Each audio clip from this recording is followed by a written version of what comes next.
Here's the thing about Rowena Callahan. She had never, in her entire life, been the obvious choice for anything. Half human on her mother's side, which, in pack terms, meant half of nothing. Her wolf ran smaller, her bloodline ranked nowhere. She had no political connections, no family seat on any council, no surname that opened doors in rooms where surnames were currency. What she had was a medical degree, a clinic in Salt Ridge with a waiting room that needed repainting, and a pair of hands that did not shake. She had treated 41 fractures, 9 shifting injuries, 2 panic attacks, and 1 fishhook that would never be discussed. She was the pack healer. She was good at it. She had built her life on being good at it, because being good at things was the only leverage available to someone whose blood was not, in the formal opinion of the council, quite enough. She was 27. She was tired in ways that had nothing to do with sleep. And for the past 14 months, she had been seeing Declan Mercer. Not seeing in the casual, dateable, tell your friends sense. In the other sense. The secret one. The one conducted in the dark and in the quiet, and in the specific geography of his flat above Mercer and Sons on nights when nobody was watching. The one where you learn, without meaning to, that he reads with his thumb against his jaw, and his breathing changes when he's thinking, and he reaches for her hand in the dark without realizing he's done it. Which is the most honest thing a person can do, because honesty requires consciousness, and this was something underneath that. Involuntary, true, 14 months. They never called it anything. That was the rule unspoken, because speaking it would make it a thing, and things had to be managed, and managed things had consequences. Declan Mercer was the alpha heir of Salt Ridge Pack. His father, Garrett, had spent 30 years building a succession plan that included strategic alliances, council votes, and a bonding arrangement with the Harrow Pack that would secure the Northern Territories for a generation. The plan did not include a half-blood healer with no political standing and a waiting room that smelled of antiseptic and old tea, so they didn't call it anything. They were careful. They were discreet. Roe arrived late and left early and never stayed for breakfast, because breakfast implied a future, and the future was not something either of them had been authorized to discuss.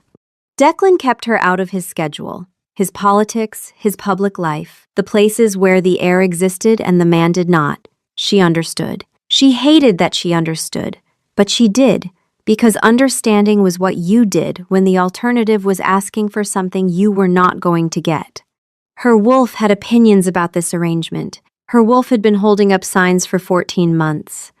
He's lying to himself. You know that, and this is going to be a problem.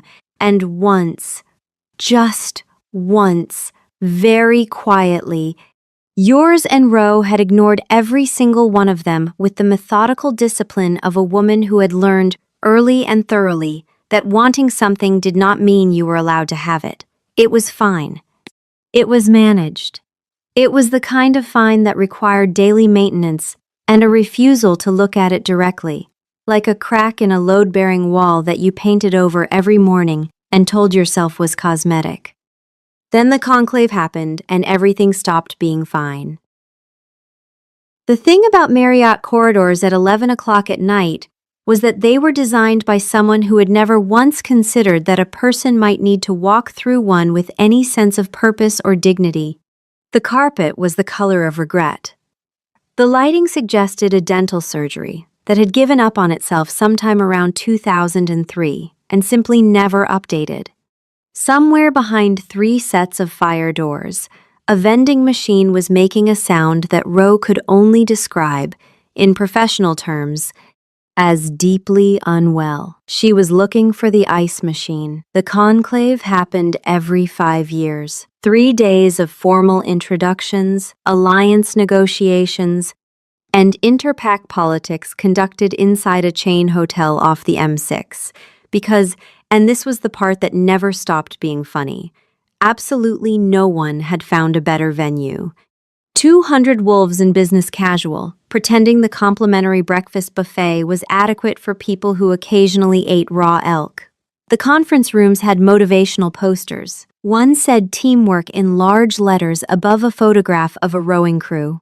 Ro had stared at it for a full 30 seconds and felt nothing but the specific despair of someone whose species was hiding inside a species that had invented motivational posters. She and Declan had not spoken since arriving. 3 days in the same building, and they had orbited each other like diplomats from hostile nations, aware, careful, never in the same room long enough for anyone to notice a pattern. She had seen him twice. Once across the registration hall, surrounded by people who needed things from him. Once in the corridor outside the main conference room, where he had looked at her for exactly 1 second too long and she had looked away first, because looking away first was the only power she had in this arrangement, and she intended to keep it. The ice machine was supposed to be on this floor. The signage said it was.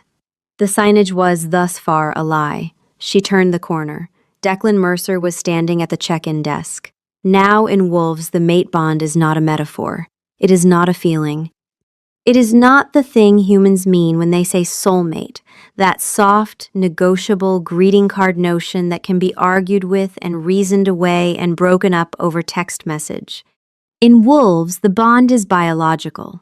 It is a recognition deep in the animal architecture, below thought, below choice, below the part of you that gets to decide, that says, this one. Out of every living thing, this one. Permanently. It cannot be manufactured. It cannot be faked. It cannot be undone. When it lands, it rewrites your nervous system. You will know where they are in any room for the rest of your life. You will feel their heartbeat in your own chest at 3 a.m. when they are miles away and you are trying very hard not to think about them. It is, in every clinical sense Ro understood, a catastrophic system override with no off switch. Most wolves never feel it. It is rare and random, and follows no logic that the council has ever been able to legislate.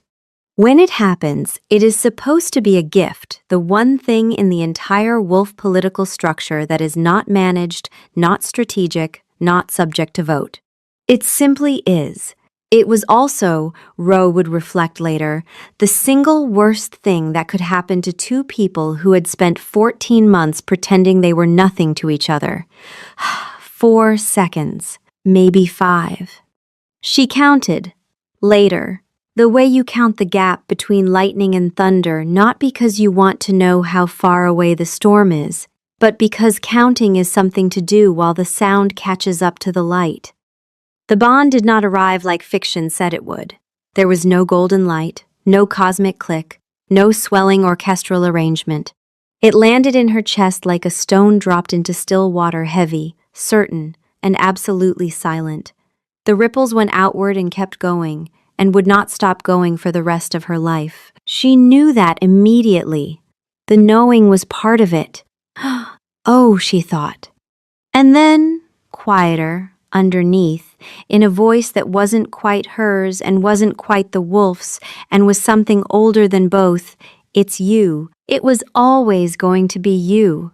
Her wolf went still, not silent, still. As if the animal part of her had been waiting for exactly this confirmation, and now that it had arrived, there was nothing left to argue about. 14 months of signs, and the last one, yours, had been right all along. He felt it too. She could see it in the way his hand stopped moving on the counter. The way his shoulders locked, not tense, not braced, but held. The way a man holds himself when something has landed on him that is too heavy to carry and too important to put down. His eyes found hers across 30 feet of terrible carpet, and held there with the specific quality of someone who has just realized the building is on fire, and he is standing in the only exit. The recognition was not mystical. It was not magic. It was worse than both of those things, because it was simple. Oh, it's you. Like remembering something you'd never been told. Like finding a key you didn't know you'd lost. She felt it everywhere, a warmth that started behind her sternum and radiated outward, rewriting everything. 14 months of carefully maintained distance. 14 months of leaving before breakfast. 14 months of, this is fine, this is managed. This is the shape of what we are, and the Bond burned through all of it in 4 seconds. Because the Bond did not care about arrangements or politics or the careful architecture of pretending. The Bond said, "You already knew. You have always known. Stop pretending you didn't." For one moment, she thought it would change things. She thought, he feels it too. He feels it, and it is undeniable and biological and permanent. And not even Garrett Mercer can legislate this away. He feels it, and now he has to choose. Then a man appeared at Declan's elbow, tablet in hand. Schedule on screen. Garrett Mercer's second-in-command, a compact, efficient man called Aldridge, who had been managing the Mercer family's appointments since before Declan could shave. He said something Ro couldn't hear, but she could read the body language. "You're needed. There are people waiting. Here is your evening laid out in 15-minute increments." A name was highlighted on the tablet. She couldn't read it from here. She didn't need to. Declan's jaw tightened. One fraction. If you didn't know his face, if you hadn't spent 14 months in the dark with it, learning every shift and hold, every micro-expression he used when he was choosing duty over want, you'd have missed it entirely. He turned back to the desk. And the Bond, permanent, undeniable. The one thing in the entire wolf world that was supposed to be bigger than politics was not enough to make him stay. That was the part. Not the Bond, not the biology, not even the 14 months of sneaking and silence, and never being chosen in daylight. It was that the Bond confirmed everything her wolf had been telling her, confirmed everything she had been too careful to believe, and it still wasn't enough. The universe had given him the clearest possible sign, this one, permanently, no takebacks, and he had looked at it and then looked at his schedule and chosen the schedule. Ro found the ice machine. She filled the bucket, pressed it against her chest for the cold, because the warmth behind her sternum would not stop and the cold was the only counter she had. She carried it back to her room with both hands because she was not going to stand in a Marriott corridor processing the most significant biological event of her life next to a fire extinguisher and a poster about synergy. She set the bucket on the bathroom counter. She sat on the edge of the bed. The mattress was too soft.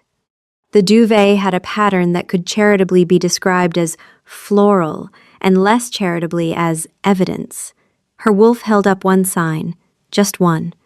Very quiet. "He chose the desk." "I know," Ro told it. "I was there. I've treated shock before," she thought. "It looks like this, very still, very calm, not quite present." She made a note of it for professional reference. The professional reference was the only thing that didn't hurt. The formal conclave reception occupied the lakeside function room, which had neither a lake nor any discernible function beyond making 200 werewolves feel underdressed. Someone had put out linen napkins. Someone else had arranged flowers. Ro found both of these things mildly threatening. She had stationed herself at the med table near the east wall, which provided 3 essential things: a clear sight line to the main floor, a professional reason for being there that no one could reasonably question, and proximity to the canapé trays that the catering staff kept refreshing with admirable diligence.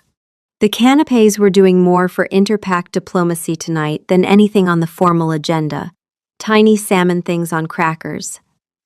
Miniature quiches that had been arranged in concentric circles by someone who cared deeply about geometry and very little about portion size. Ro was documenting their therapeutic properties. Clinical note: patient self-exhibiting elevated oral fixation behavior consistent with avoidance response. Current intake: 6 canapés in 11 minutes. Recommend continued monitoring. Declan was at the center of the room. Of course he was. The alpha heir didn't get to skulk near the canapés and eat his feelings in miniature pastry form. He was wearing the suit, the good one, the charcoal one, the one that made him look like a man who made important decisions about important things.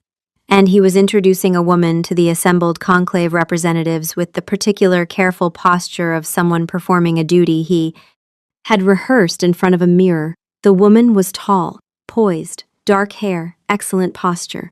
Vera Harrow, daughter of the Harrow Pack Alpha, niece of a council elder. Politically significant in ways that Roe Healer, no bloodline, formally ranked nowhere, was not.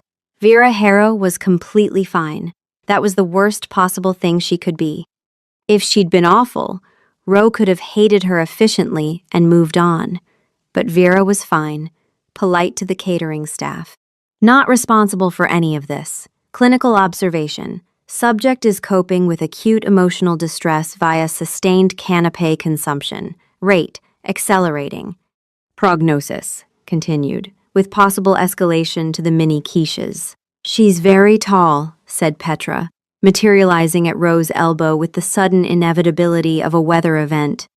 She was wearing a catering pass clipped to her jacket with a hair grip, and a confidence that suggested she had either been formally invited or had simply decided that formal invitation was a social construct. How did you get in? Here? Craig from catering owed me a favor. Also, I told him I was your medical assistant. Petra surveyed the room with the air of a field general assessing enemy positions. She's very tall, Roe. Thank you. I had noticed. Like, model tall. Not normal tall. Tall. The kind of tall where you'd need to stand on something just to argue with her properly.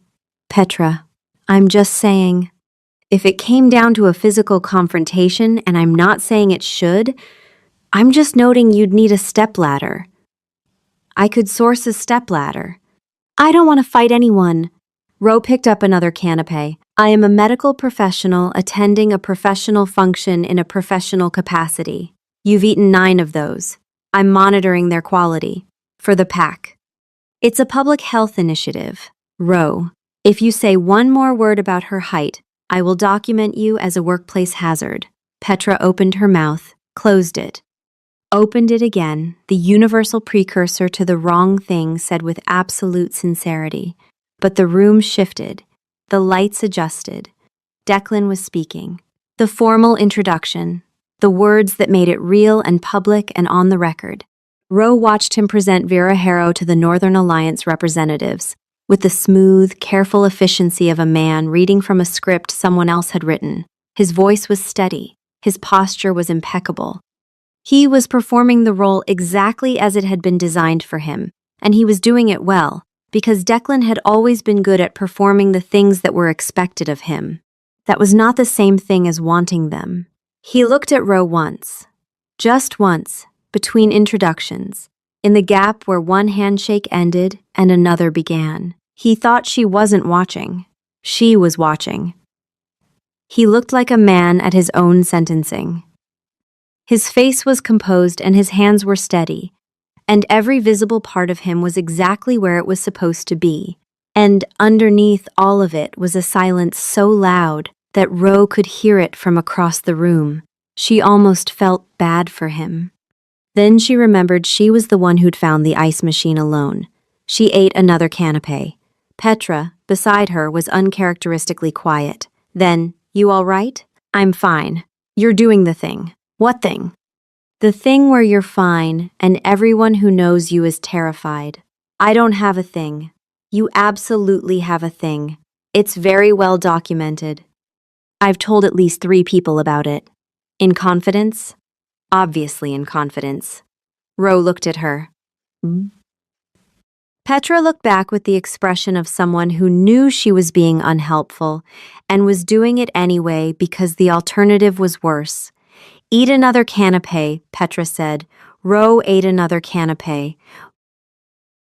He came to her room at midnight.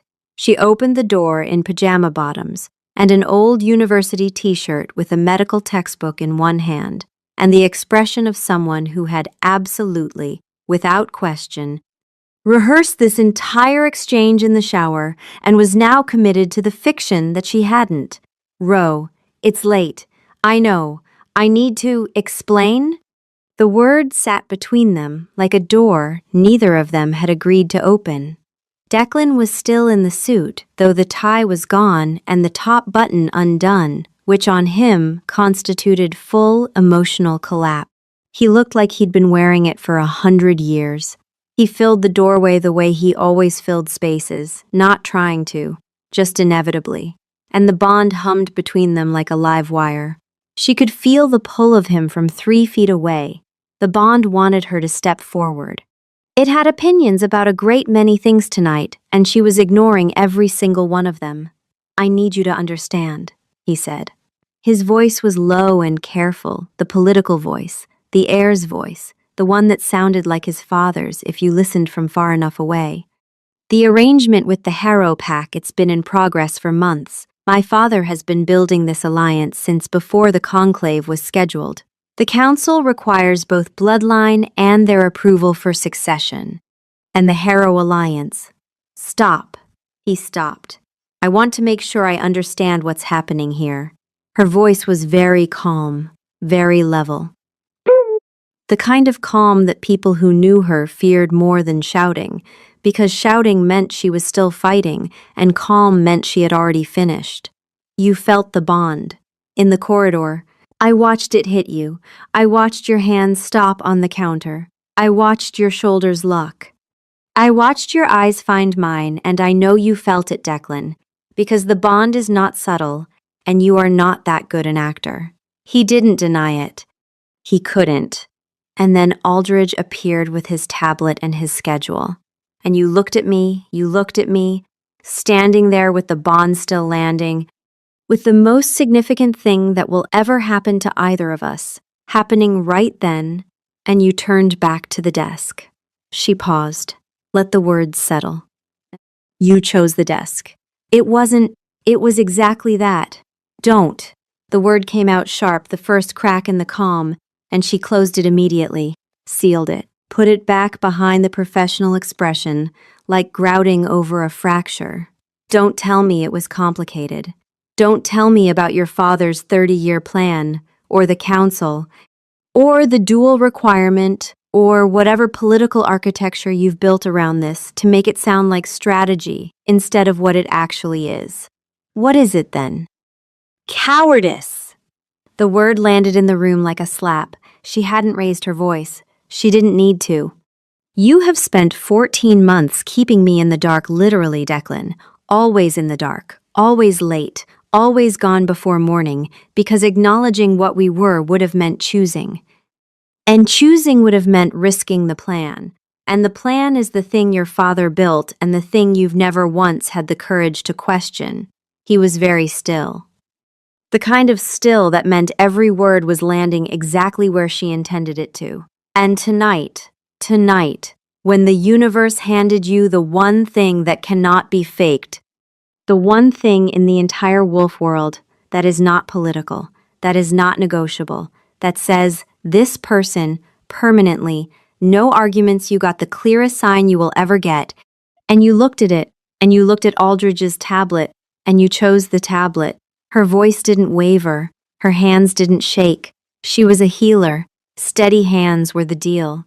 Everything else could fall apart as long as the hands stayed still. "So no," she said. "You don't get to come to my room at midnight and explain the Harrow Alliance to me like I'm a briefing document. I understood the arrangement before you walked in here. I have understood it for 14 months. I understood it every time I left before breakfast. I understood it every time you introduced me to someone as the pack healer with your hand nowhere near mine. I understood it when you kept me out of every room that mattered, and I let you because I actually thought." She stopped. The crack was back. Bigger this time. "I thought if I was patient enough, and quiet enough, and useful enough, eventually I would be enough. That's on me. That's my fault. But the bond?" She looked at him directly. "The bond was your chance to prove me wrong." And you walked back to the desk. The room was very quiet. "You have options, Declan. I'm not one of them. I never was. Tonight just made it official. Row, that's not." "Good night." She closed the door, quietly. Not a slam would have been easier. Would have been loud and dramatic and given him something to push against, something to interpret, a reaction he could manage and respond to. The quiet click of the latch was none of those things. It was just closed. He stood in the corridor for a long time. She could feel him there, the bond tracking him through the door, through the wall, through every barrier she was trying to build. She could feel the pull of it, and she hated it, because the pull did not care that he had just proven everything she had spent 14 months trying not to believe. Then he left. She felt that too, the distance opening up between them, the bond stretching like a nerve being drawn out slowly. It hurt. It was supposed to. Inside, Rose slid down the back of the door and sat on the floor. The medical textbook was still in her hand. She set it down carefully on the carpet beside her, spine up, open to the page on acute stress response. Relevant reading. She pressed the heels of her hands against her eyes. She did not cry. She would not cry in a Marriott. She would not cry over a man who had felt the bond, the permanent, undeniable, once-in-a-lifetime bond and chosen a schedule. She would not give the universe the satisfaction. Her wolf didn't hold up any signs. For the first time in 14 months of you like him, more than you're admitting. And this is not an arrangement. This is a relationship. Stop lying to yourself. The wolf had nothing to say. It just sat with her, in the dark, on the floor of a Marriott. That was worse than all the signs had ever been. The signs meant there was something to argue about. The silence meant there wasn't. The bond, however, was not silent. It started that night. A low ache behind her sternum, not sharp, not dramatic, just persistent. The warmth that had flooded her in the corridor had not gone away. It had curdled. It sat in her chest like a coal that wouldn't cool. And every time her body registered his absence, which was constantly, because the bond had rewritten her nervous system to track him and he was now on the other side of a closed door, the ache deepened. She slept in 40-minute intervals. She woke each time with her hand pressed flat against her chest, as if applying pressure to a wound. By the third day of the conclave, her hands had developed a fine tremor.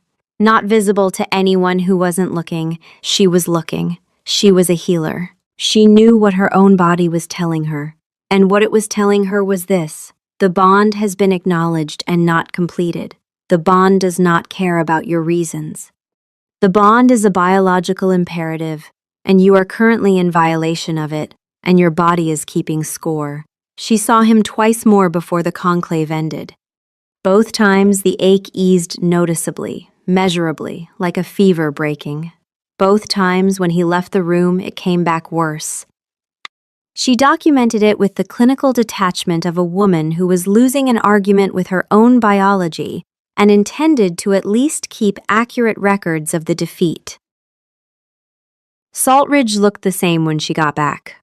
This felt on some fundamental level unreasonable. Everything at the clinic was where she'd left it. The appointment book, the kettle with the dodgy switch, the waiting room chairs that nobody would replace. She opened up. She saw patients. She was aggressively, flawlessly, immaculately normal. The tremor in her hands stopped after the first week. The insomnia did not. She slept badly, woke often, and dreamed about corridors. The bond ached duller now, a background hum rather than a shout, as if the bond had accepted that the thing it wanted was not coming and had settled into a low, permanent grief about it. She lost 4 pounds. She blamed the canteen. Her wolf said nothing, which was its own kind of accusation. When Declan appeared at a PAC leadership meeting that Tuesday, she addressed him as Alpha Air Mercer, with a tone of such pristine professionalism that 2 senior council members exchanged uncomfortable glances, and old Marjorie from the support staff developed a sudden fascination with her. Notepad. He hated it. She could see him hate it, the tiny clench at the corner of his jaw, the way his hand stilled on the table, the fractional shift in his breathing that said he was controlling something and had not quite managed. She documented his hatred as clinically interesting. Alpha Air Mercer, in the corridor. Alpha Air Mercer. In the meeting minutes, Alpha Air Mercer, in front of the catering staff at the Salt and Barrel, who could not possibly have understood why 3 words in the mouth of the pack healer sounded like a weapon, but who understood enough to look somewhere else while she said them. By the 4th time in one morning, his composure had developed a hairline fracture that was visible, if you knew where to look, from approximately 3 meters. "You could just call me an idiot," he said, after the meeting. Quiet, just to her, in the gap between the meeting room door and the corridor where no one could hear them. It would take less time. She looked at him with the pleasant, professional expression she reserved for patients who had done something inadvisable and were about to receive a comprehensive summary of exactly how inadvisable it was. "I'm sure I don't know what you mean. Alpha Air Mercer." She turned and walked back to the clinic. She did not smile. She wanted to, badly, and she didn't. And that was the worst kind of victory, the kind you couldn't celebrate because celebrating it meant admitting you'd wanted it. Petra's contributions to Ro's recovery were numerous, and it doesn't make catastrophic. Then the advice, delivered with complete confidence and zero accuracy. "You need to get out. Come to the pub tonight. If he's there, it's fate. If he's not, free drinks. Petra, he owns the pub." Petra paused. Her face went through several stages of recalculation, none of which arrived at a satisfactory conclusion. Fate, then. Phase 3 was an accident. Petra booked Ro into a pack social event without checking the attendance list. Declan was hosting. The look Ro gave Petra has been described by witnesses as the quietest act of violence in Salt Ridge history. "The universe is trying to tell me to get a better friend. You love. I tolerate you. There's a clinical distinction." The Pack Gossip Network, meanwhile, had opinions. Old Marjorie believed they'd been secretly bonded at the conclave. Craig from the Salt and Barrel was convinced Declan had proposed and been rejected. Ro documented all of it in a file labeled Pack Gossip, factual inaccuracies, that she reviewed when the alternative was screaming. The call came at 1:47 inches the morning. Jamie Oakes, 22, overconfident in the specific way that young wolves who had recently mastered the shift became overconfident, had been running a surveillance perimeter in human territory. A late-night dog walker appeared. Jamie panicked. Jamie shifted, badly. Half in, half out, his left arm locked between human and wolf, the compound fracture visible even in the dark. He was in a public car park behind a retail estate, at 2 in the morning, partially shifted, bleeding, in view of 2 CCTV cameras and a petrol station. Declan's call was short. "Medical emergency. Oaks. Car park behind the Halfords on Clifton Road. I'm running concealment. How fast can you get here?" 7 minutes, Ro said, already dressed, bag in hand, because she slept with her kit packed and her shoes by the door and had done so every night for 4 years. This was not paranoia. This was professional preparedness for a pack of wolves who treated their own secrecy as a loose suggestion. The space was the back of a transit van, plaster dust, work boots, the chemical tang of cold packs. Declan handled the perimeter lookouts, cover story, CCTV. His voice outside was calm, low, specific, instructions given once, without repetition, not the political authority, the real kind. Inside the van, Jamie was in agony. His arm was a mess of misaligned bone and tissue skin rippling between pale and furred, the bone structure grinding at the junction of the incomplete shift. His eyes were wide and yellow gold, the wolf still present, still panicking. "Jamie, look at me." The voice she used for scared patients, steady, warm, absolutely certain. "You're going to shift back. Slowly. I'm going to set the bone while you do it, and it's going to hurt quite a lot, and then it's going to be over." "Not if you understand." He nodded. He was crying. He was 22 and terrified. She didn't judge that. Fear was information. It told you where they were so you could bring them back. Good. On 3. 1. She set the bone on 2, because Patience braced on 3. He screamed into the towel. The shift completed messy, painful, but complete. The arm resolved into human form around the splint she was already applying, and the scream dropped into a sob, and then into heavy, gasping breath. 2 hours. The medical work, the cleanup, the stabilization. 2 hours in a space the size of a cupboard, doing the thing they were both genuinely good at. Declan came inside when the perimeter was clear, his hand on Jamie's good shoulder. His voice low. "You're all right. You did well. Rose got you." Then he moved to Rose's side of the van and handed her the suture kit before she'd asked for it. Their fingers touched in the handoff, just the tips, just for a second, in the dark, and the bond flared along her skin like a match strike. The ache stopped, not eased, not faded, stopped. The low, permanent grief that had been living in her chest for weeks gone, like someone had reached into her ribs and pulled the splinter out. Her hands, which had been steady through the entire emergency because steady was the deal, went briefly, treacherously still in a different way. The stillness of a body that had just received the thing it had been starving for and needed a moment to process the relief. She went very still. He went very still. The van was approximately the size of a coffin designed by someone who hated personal space, and he was right there, and every atom between them had an opinion about the distance. She took the kit. She did not look at him. She was performing emergency treatment in a transit van behind a Halfords at 2 in the morning, and she was not going to have a biological crisis about a man's fingers, while a 22-year-old with a compound fracture was asleep 3 feet away. The ache came back the moment they separated. Worse than before, because now she knew what relief felt like and had opinions about losing it. He knew where she reached next. He was there. 14 months of learning her rhythms. He remembered her even when the rest of him was pretending not to. She hated that this mattered. It mattered. "You've done field work before," she said, not looking up from the suture. Usually with fewer witnesses. "You're not bad at it." High praise. It is, actually. The van was quiet. Jamie was stable, drifting into the particular unconsciousness of a body that had been through a bad shift and wanted nothing more than to stop being awake. The engine ticked as it cooled. Somewhere outside, a fox screamed. "I was wrong."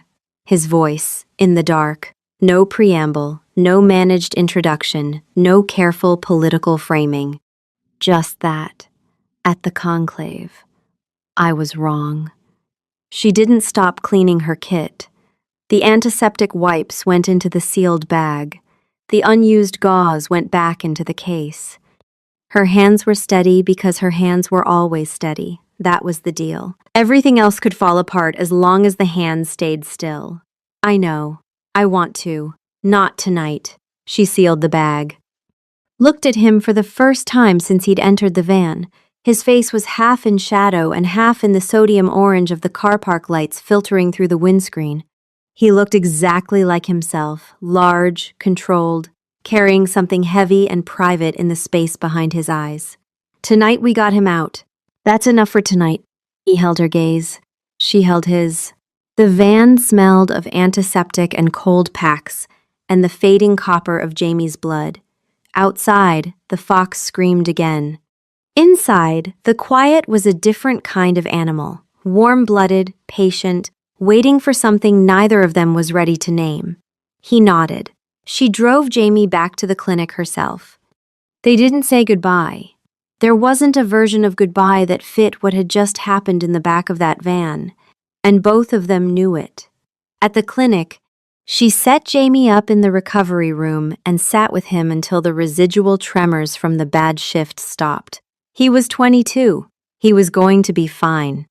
She was going to make sure of it because that was her job, and right now her job was the only solid ground she had. He said he was wrong, the wolf said. somewhere in the quiet. I heard him. He meant it. I know he meant it. That's not the same as it being enough. The wolf considered this.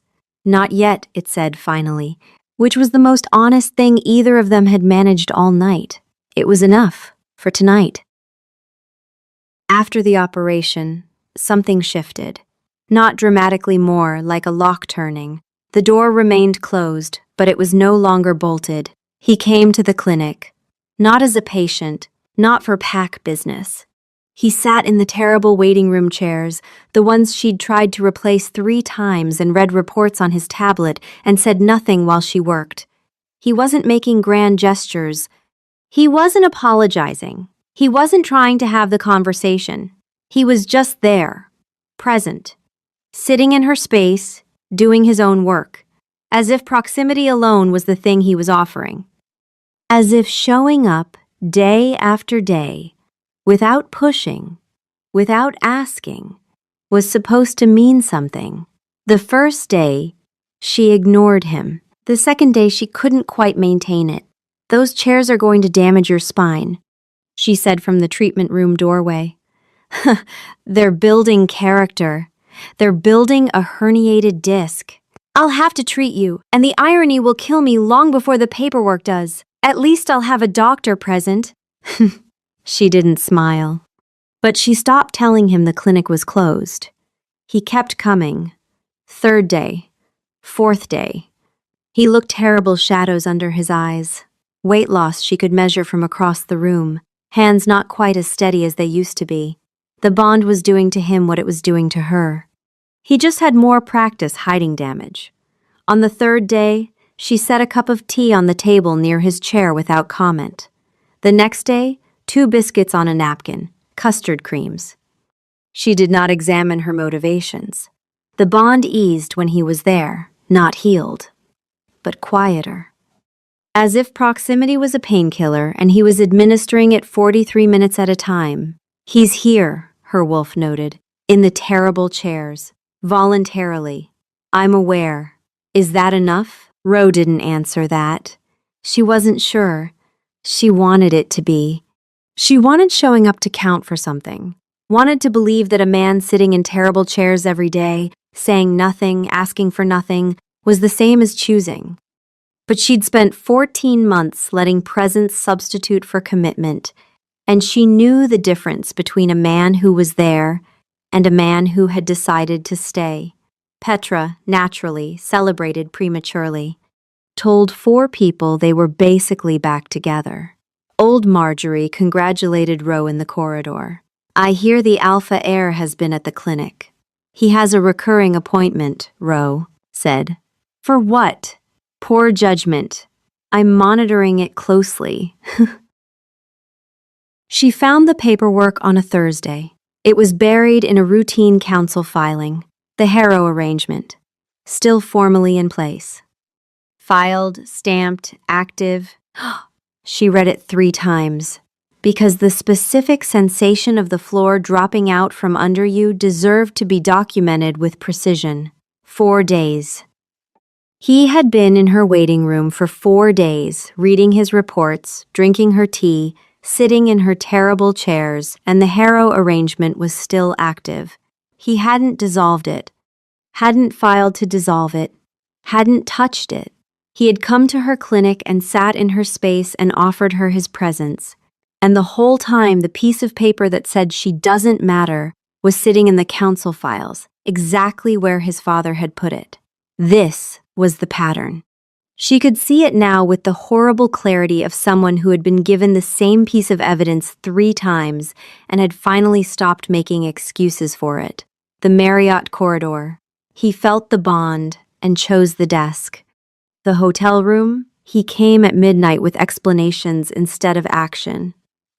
The clinic chairs, he showed up every day with his silence and his steadiness and his damaged, patient presence, and he still hadn't done the one thing that would actually cost him something. He wasn't choosing her. He was being near her. Those weren't the same thing.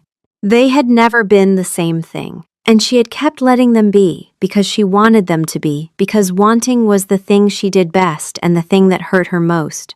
She found him in the back office at Mercer and Sons.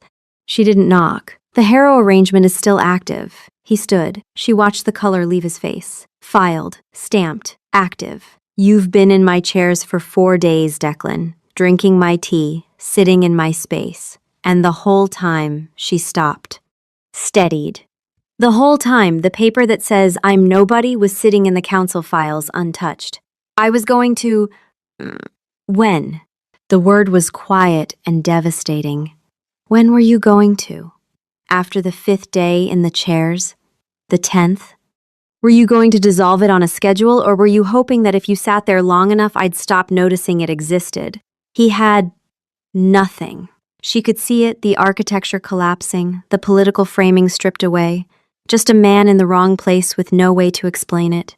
You keep showing up, she said.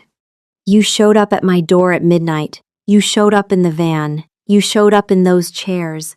And every time, I think this time it's different. This time he's actually choosing. But you're not choosing, Declan.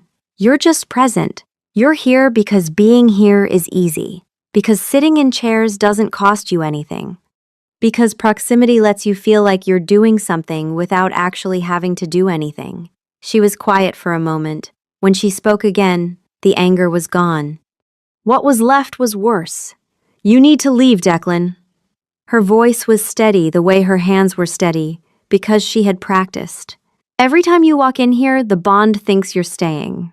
And then you don't. And it's… She stopped. Swallowed. It's making everything harder. So please, just go. She didn't wait for him to answer. She went to the supply room and sat on the floor between the bandages and the splints. Her hands shook. She let them shake for 10 minutes. Then she rebuilt her face, the calm, the competence, the woman who functioned and went back to work. He came to the clinic. He was carrying a document. She could see the council seal from the doorway. I dissolved the Harrow arrangement, he said. No preamble, no careful framing. Filed this morning. Effective immediately. My father knows. She looked at the document. She looked at him. He looked like a man who had finally done the thing that cost him something really cost him. Not corridor call cost, not counter-proposal cost, but the kind of cost that left a mark on the architecture of his entire life. I told you not to come back unless you'd chosen, she said. I know. She didn't move. He didn't ask to come in. Late afternoon light, the waiting room chairs over his shoulder exactly as terrible as ever. Can I talk to you? You're talking to me now. Ro. She hated the way he said her name, not because it was wrong, but because it was right. She stepped back from the doorway, not an invitation. An allowance. He came in. He started with the version he'd prepared. The council timeline, the political cost of the dissolution, what his father had said. He delivered it like a quarterly report, and she listened to all of it because underneath the architecture was a man trying very hard to explain something he didn't actually understand himself. When he finished, the room was quiet. You dissolved it, she said. I'll give you that. But that's not why you're here, is it? You're not here because you finally did the right thing. You're here because you want me to tell you it's enough. He didn't answer. Is that the real reason?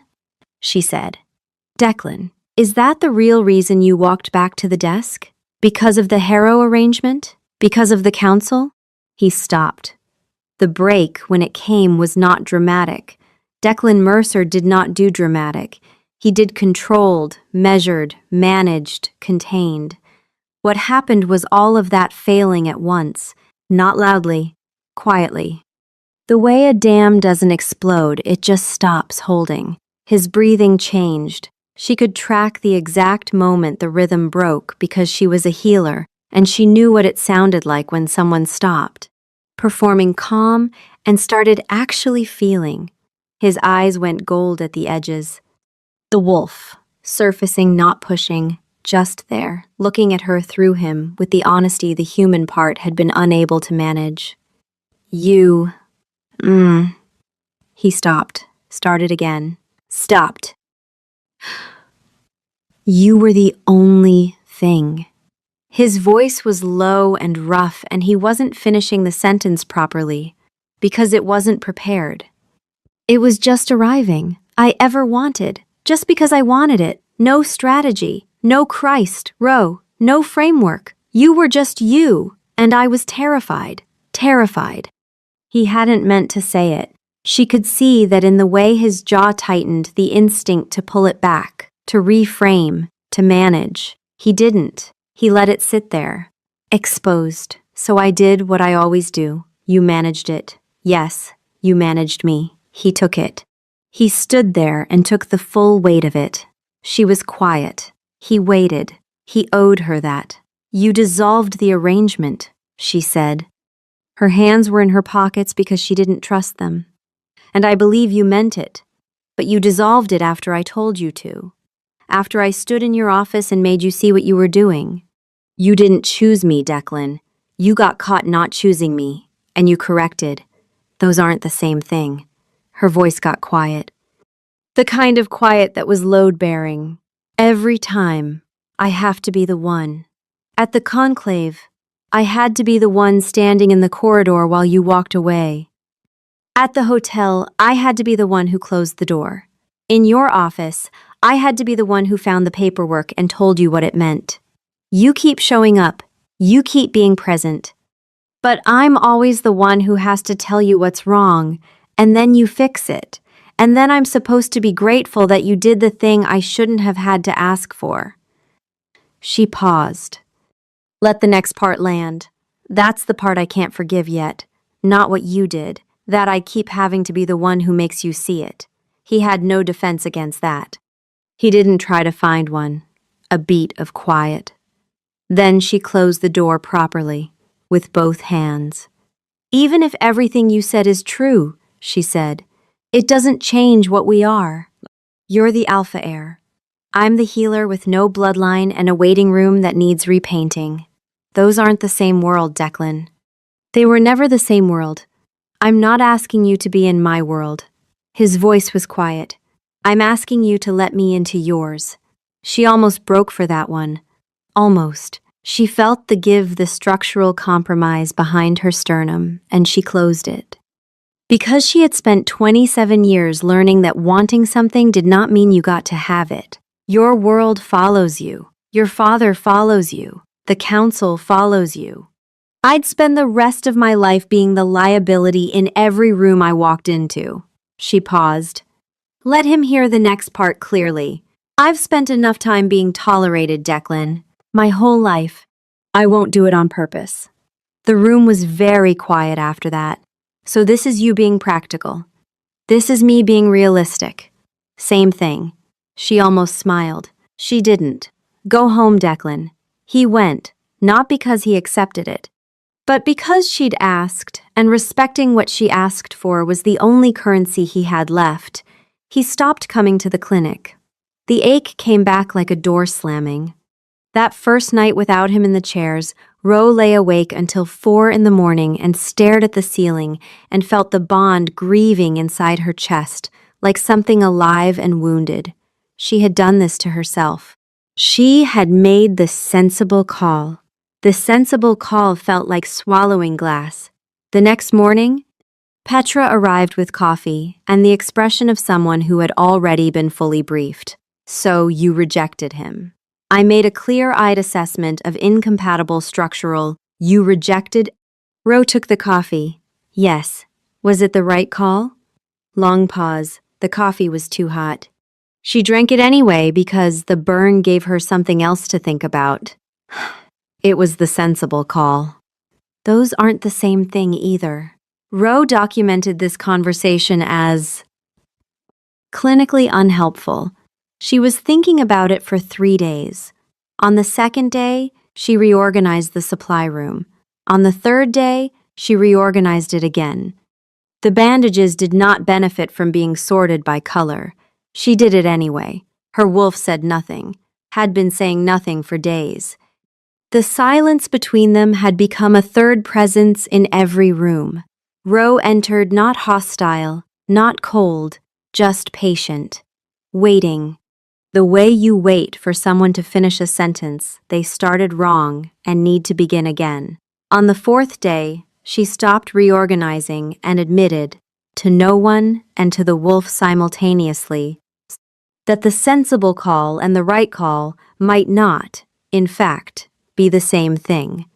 She did not document this admission. Some things were not for the file. The letter arrived on a Friday afternoon. Cream envelope, council seal, Ro's name in formal script, not Ro, not even Rowena, Miss Callahan. Nobody who knew her called her that.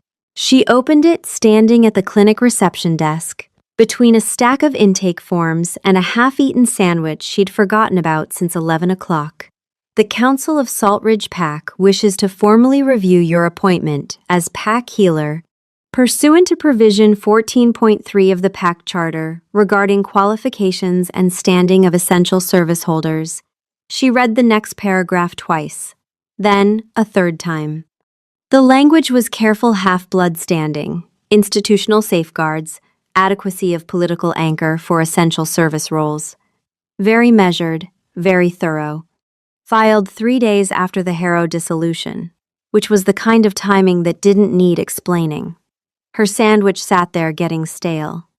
The light through the window shifted from afternoon to something closer to evening, and she was still standing in exactly the same spot, holding the letter with both hands, reading a sentence about security liability for the fourth time. This is the thing about being practical, she thought. You're never actually surprised. You just have to sit there being right.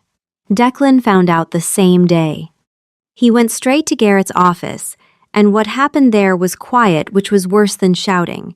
"You're throwing everything away," Garrett said, "for a woman who will always be a liability. She's not a liability." Declan's voice was level, the kind of level that cost him. "She's the only person in this pack who treats everyone exactly the same regardless of rank. You should try it." Something in Declan's wolf stirred for the first time in weeks. Not loud, not urgent, just a single clear note in the silence where there had been nothing like a tuning fork struck once in an empty room. "The healer," it said. Not Ro, not her name, the title, as if reminding him what she was to the pack, what she had always been. "I know," Declan told it. Then, act. He went to the council directly, filed a formal challenge to the review process. PAC bureaucracy, it turned out, was also absurd counterfilings and procedural objections, and a subcommittee that existed solely to assess whether other committees were following procedure, which itself had a review process that required a quorum of 3 and could only convene on weekdays. Ro found this darkly funny when she heard about it. She told Petra, which was the same as telling everyone. "There's a committee," she told Petra over tea in the clinic, "whose sole purpose is to review whether other committees have correctly followed the procedure for reviewing procedures. That can't be real. I've seen the charter. It has subsections. Wolves," Petra said, with the particular exasperation of someone who was also a wolf. "We're supposed to be apex predators, and we've invented bureaucratic subcommittees. The subcommittee has a chair, and minutes, and a biscuit budget. A biscuit budget. £40 per quarter. Custard creams only. It's in the charter." This was, Ro reflected, the first time she had actually laughed, not the performed kind in 11 days. She noted it for the record. Garrett accelerated the review into a formal hearing. Vera Harrow arrived in Saltridge the same week, poised, composed, and clearly aware she was a chess piece on a board she hadn't designed. She attended one PAC dinner. She was perfectly polite. Ro saw her once, crossing the lobby, and felt nothing. No anger, no jealousy, just the tired recognition of 2 women caught in the same machinery. Vera left 3 days later, quietly. She had read the board more clearly than anyone. She walked into the council chamber, folding tables in a U shape, Marjorie taking minutes with her patient records in a folder. Her protocols documented every 3 a.m. emergency answered without hesitation, cataloged and ready to present. Provision 7.12 of the PAC Charter. Obscure. Legitimate. Pulled from deep in the archives. A half-blood with no formal wolf rank, holding sole medical authority over a pure PAC, constituted a security liability. The motion, if passed, would not simply remove Roe from the healer post. It would formally exile her from Salt Ridge territory, her home, her clinic, everything she had built with hands that did not shake, gone. In one vote, Roe in front of the council was the most still she had ever been, which was very still indeed. Her hands were flat on the table. Her expression was the one she used when a patient's results were very bad, and she hadn't yet decided how to deliver them. Clinical note, she thought, because the alternative was screaming, heart rate, elevated, hands, steady, desire to overturn this table and leave through the window, rising. Recommendation: do not overturn the table. The table is council property. There would be paperwork. The council shifted uncomfortably, but not all of them opposed it. The language in the motion was careful, reasonable, concerned with institutional safeguards and continuity of essential services. It sounded like prudence, and enough of them were nodding. The vote was not guaranteed to fail. The door opened. Declan walked in uninvited. He was carrying a document, actual paper, formal, sealed with the particular set of his jaw that meant he had made a decision, and the decision was not negotiable. He invoked Provision 22.7 of the PAC Charter, also obscure, also legitimate, also unused for 60 years, because it had been designed for wartime and peacetime had never found a use for it. The Alpha Heir may formally claim personal responsibility for any PAC member's conduct and standing, binding their fate to his own in the eyes of the council. He invoked it for Roe, on record, in front of every council member, every observer, every person in that room. What this meant was devastatingly simple. Her standing was now tied to his. Exile her, and you exiled the Alpha Heir. Remove her, and you removed the succession. Garrett could not touch Roe without effectively destroying the thing he had spent 30 years building. He had found it in the archives, after she'd told him to go home. He had gone to the PAC records at 3 a.m. and searched until he found the weapon that worked. Not words, action.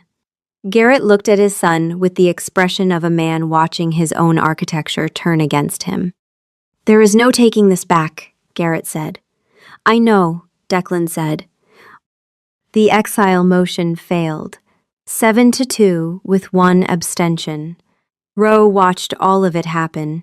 She did not look at Declan. She looked at her hands, flat on the table, steady as they had always been. She was very calm. She was going to need the supply room. After the hearing, in the corridor outside, not in the chamber, not theatrical, the thing that had been building between Garrett and Declan since the conclave finally broke the surface. It was short. It was brutal. A dominance challenge that didn't need a shift to be exactly what it was. A father and a son, and between them the question, whose PAC is this going to be? Declan didn't win, but he didn't submit. He took the damaged split lip, bruised ribs, a blow to the temple that cracked the plaster, and he stayed on his feet. Because the provision meant his standing was tied to hers, and going down meant she went down too. Roe was in the corridor. She saw it happen. She went to him because she was the healer, because this was her job, because her hands were steady and that was the deal. "Stop looking at me," she said, her hands already on his jaw, tilting his face toward the corridor light to check his pupils. "No. You have a possible concussion. Visual tracking is a diagnostic requirement, so you need to follow my finger, not Roe. Hold still." He held still. He watched her face the entire time. The bond flooded through her fingertips where they touched his jaw.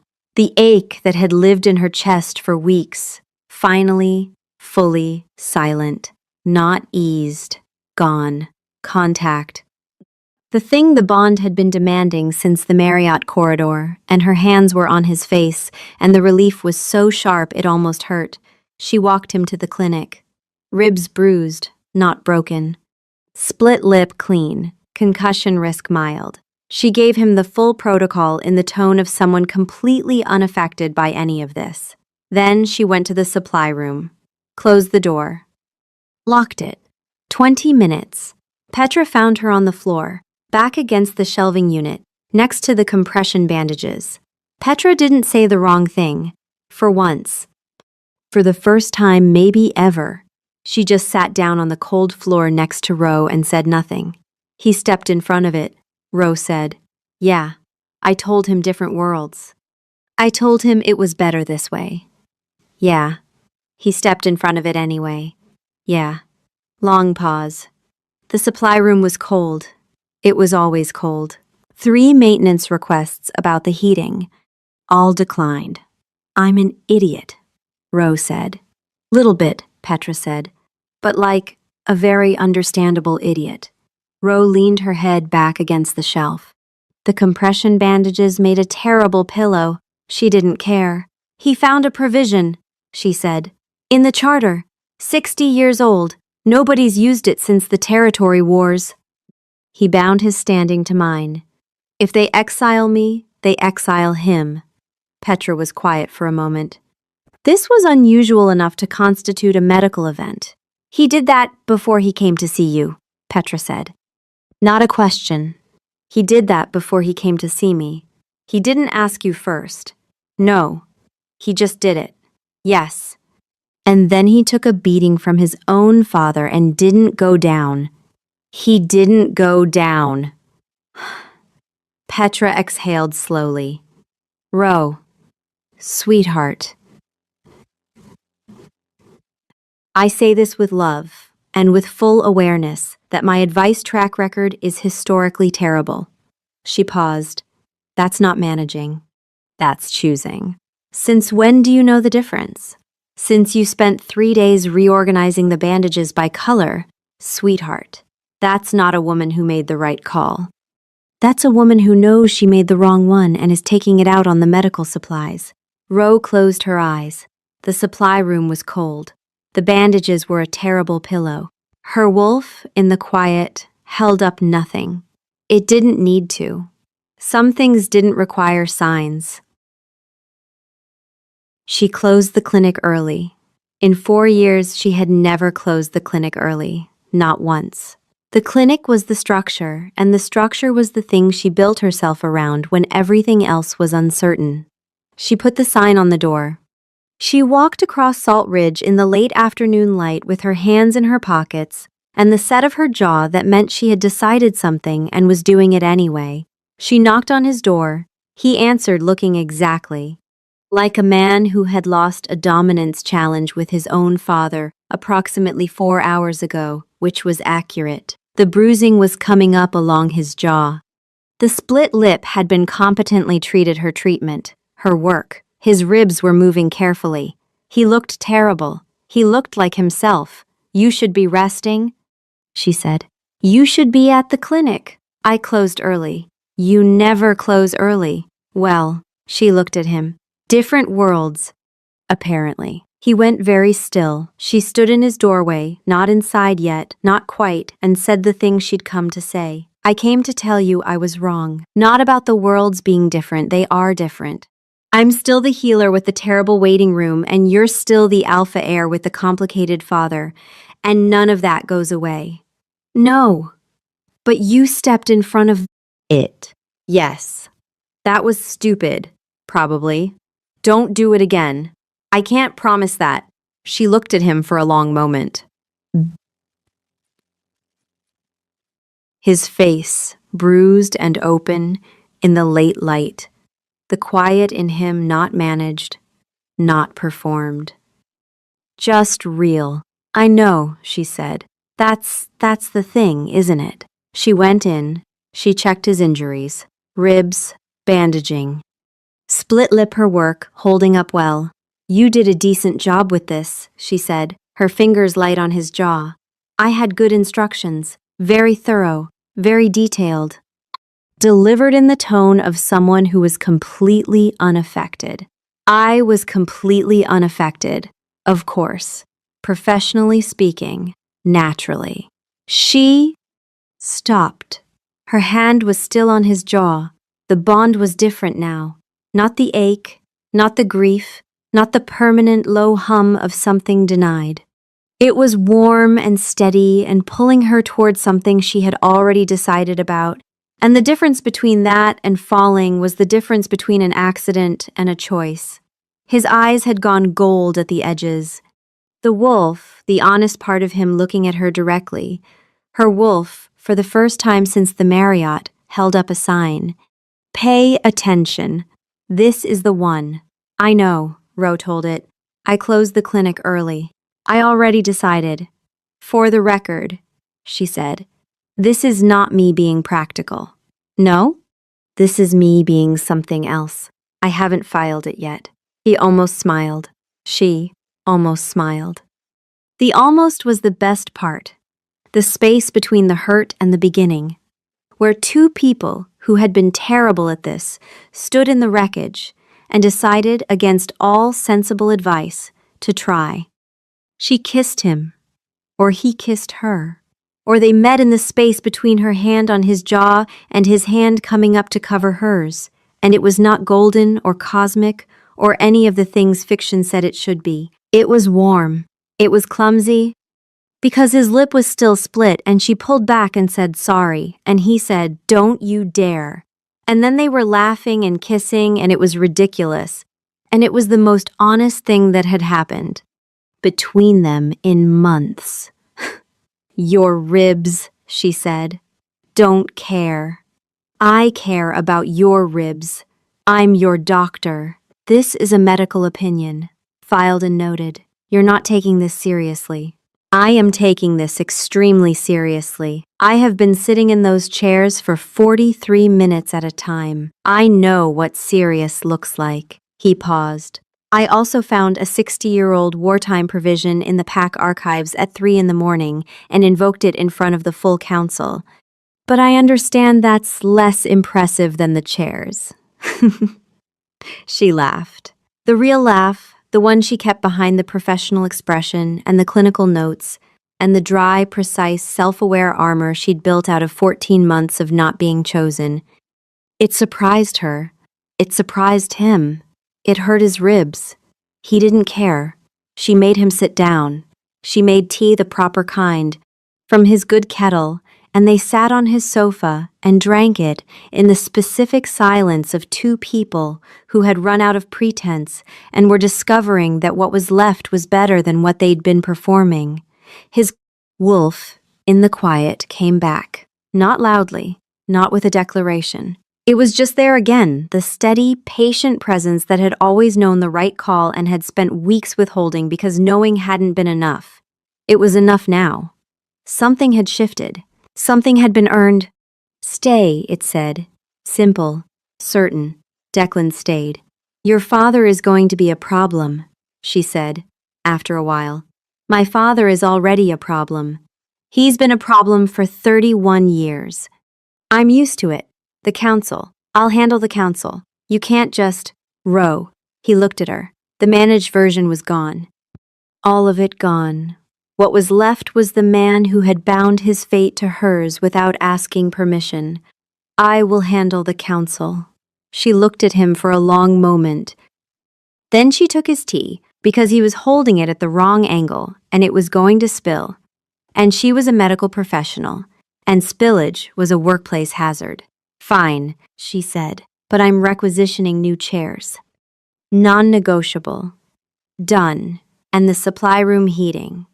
Done. And someone is going to look at that pipe in the wall. It's been making a sound for 6 months. I'll send someone Monday.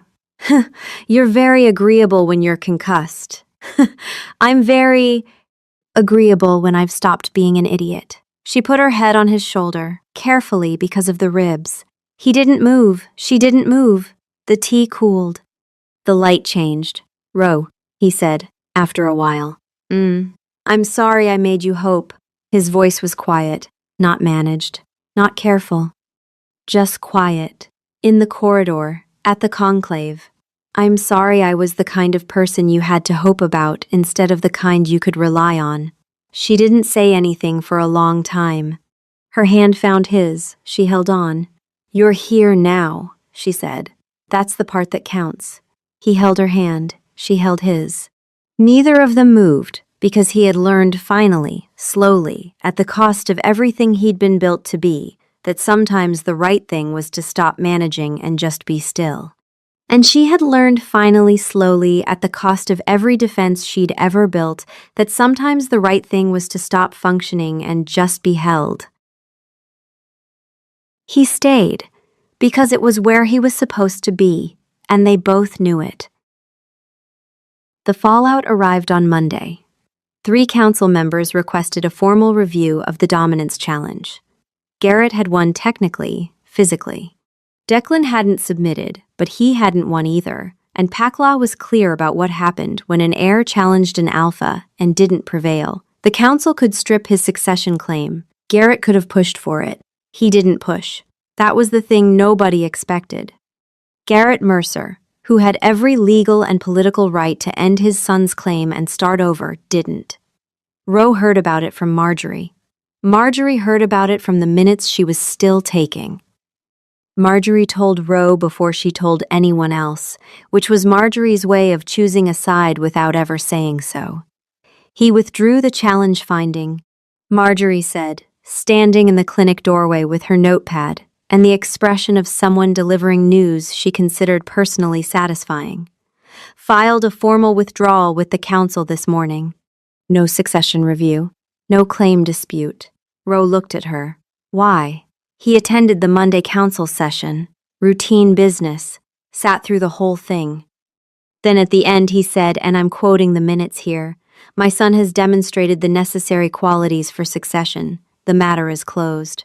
Ro sat with that for a moment. The necessary qualities for succession, not obedience, not alliance management, not the careful institutional competence Garrett had spent 3 decades building. The thing Declan had demonstrated in that hearing room was defiance and conviction, and the willingness to take damage for something that mattered. And Garrett, institution builder, chess player, man who loved the pack more than the people in it, had looked at that and seen an alpha. He was wrong about almost everything. He wasn't wrong about that. 2 weeks later, Garrett Mercer stepped down. He did it the way he did everything formally, on the record, with procedural correctness. He named Declan as his successor. He did not mention Ro, or the Harrow arrangement, or the hearing. He didn't need to. The council approved unanimously, 10-0. Declan became alpha of Salt Ridge Pack on a Tuesday afternoon, in the back room of a medical practice, with folding tables in a U-shape and Marjorie taking minutes. He was wearing the suit. He looked like his father, and nothing like his father simultaneously. Ro was not in the room. She was in the clinic, seeing patients, because it was Tuesday, and Tuesdays were busy, and she had 3 appointments and a follow-up with Jamie Oakes, who was healing well and had been banned from solo perimeter runs until further notice. She was informed of the succession via text message from Petra, which read, "Your boyfriend is alpha now. Do I curtsy?" "I feel like I should curtsy." She did not curtsy. She did send a second message. "He's not my boyfriend. He's my mate." "There's a clinical distinction." Ro replied, "Please never curtsy. I will document it and it will haunt you forever." Petra, "So that's a no on the curtsy?" Ro, "That is a no on the curtsy." Garrett left Salt Ridge 3 days later. Not exiled, he chose to go. An advisory role with the Northern Council. He had not apologized to Ro. He had not apologized to Declan. Some people loved in the shape of the thing they built, and the shape was wrong, and they never learned to build a different one. Declan came to the clinic that evening, not as alpha, not for pack business. He sat in the waiting room chairs, The new ones, which had arrived the previous week and were, Ro had to admit, significantly better, and he waited. She came out of the treatment room and looked at him. "You're sitting in the new chairs," she said. "They're adequate. They're excellent. I requisitioned them personally. They have lumbar support. I'm aware. My lumbar is very supported. Was there something you needed, Alpha Mercer?" He looked at her. She looked at him. The title landed between them like a shared joke, which it was. Now, because the world had shifted, and the things that used to be weapons had become something gentler. His eyes were warm and steady, and very slightly gold at the edges. "I came to sit in the chairs," he said. "You have an office. You have a very large office. It has your name on the door now." "It does. And a desk. Also true. And presumably a chair of your own that is at least as good as these. Better. Actually, significantly better. Then why are you sitting in mine?" He looked at her. The managed version was gone. The political version was gone. What was left was just him, large, steady, slightly bruised, still around the jaw, sitting in a waiting room chair because it was where he wanted to be. "Because you're here," he said. She didn't say anything for a moment. Her wolf in the quiet held up no sign. It didn't need to. Some things were so obvious that even the wolf, the overcommunicator, the sign holder, the part of her that had been right about everything for 14 months, had nothing left to add. "Stay," she said. He stayed. The clinic was warm. The chairs were new. The pipe in the wall had been fixed. The supply room heating was scheduled for next week. Outside, Salt Ridge went about its business, the pub winning awards, the construction firm building things, the medical practice treating patients who would never know what happened in the back rooms. 2 different worlds, both of them in it, together. More than enough.